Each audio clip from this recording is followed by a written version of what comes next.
Hey everyone, and welcome to this explainer. So, today we're diving into a really fascinating and highly charged piece of political commentary revolving around a massive recent event. And that is the resignation of Dharmendra Pradhan. Now, right off the bat, we aren't here to take political sides. Definitely not. Instead, we're going to objectively unpack exactly how this specific popular source uses language and framing to turn a single, solitary political resignation into this huge, sweeping narrative about public power. Because, by breaking down the anatomy of a statement like this, we can really get a grip on how political messages are carefully crafted to absolutely captivate and mobilize an audience. Let's get into it. Okay, so listen to this quote from the source.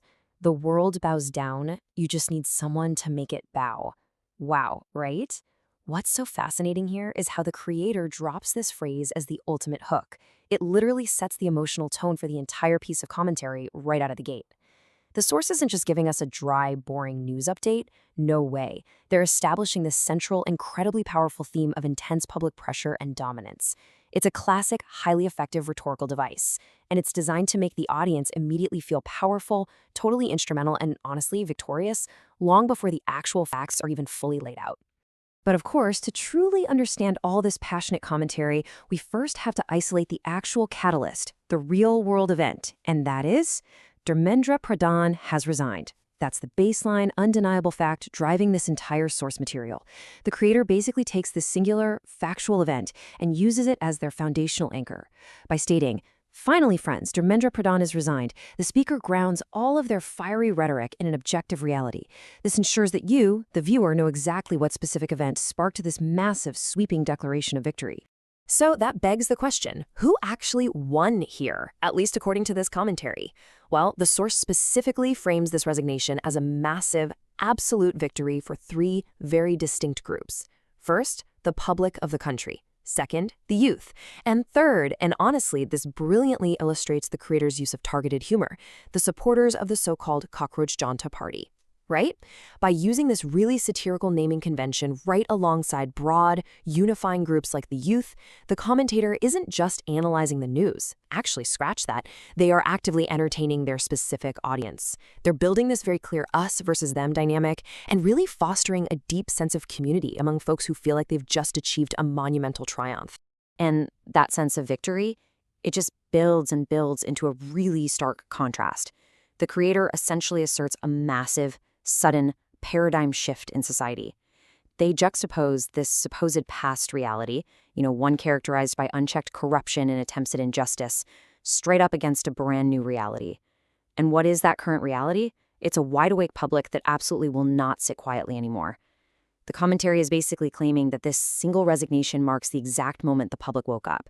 It's an incredibly powerful way to frame one political action as a literal historical turning point for civic engagement. But here's the thing. The commentary doesn't just stop with one politician. Oh no. The core message expands dramatically. The creator takes this single resignation and completely transforms it into a universal directive. They state outright that this exact message of public power absolutely must now reach every single minister and every single leader within the government. It's framed as a direct, sweeping warning to the entire political apparatus. And the logic the source presents to us is simple but incredibly forceful. If the public can force accountability onto one high-profile figure, well, the precedent is set. It's set for anyone who engages in corruption going forward. So, having broadened the scope to the whole government, the creator then brilliantly narrows the focus right back down for a highly targeted finale. They direct this very pointed warning to an unnamed, yet clearly identifiable official. They refer to them as the ethanol Wale Baba, or the ethanol minister, explicitly telling them to be very, very careful from now on. This is such a fascinating communicative tactic. By ending with a specific, memorable threat to another figure, the creator ensures the momentum absolutely doesn't die with just the one resignation. It signals to the audience that, hey, the battle for accountability is ongoing, and the public spotlight, it's already moving on to its very next target. Now, the rhetoric we've unpacked today is undoubtedly passionate. It's highly structured, and for sure, it's perfectly designed to make the viewer feel completely empowered. But as analytical learners, we really have to look at the bigger picture here and ask ourselves, is this resignation truly the beginning of permanent accountability?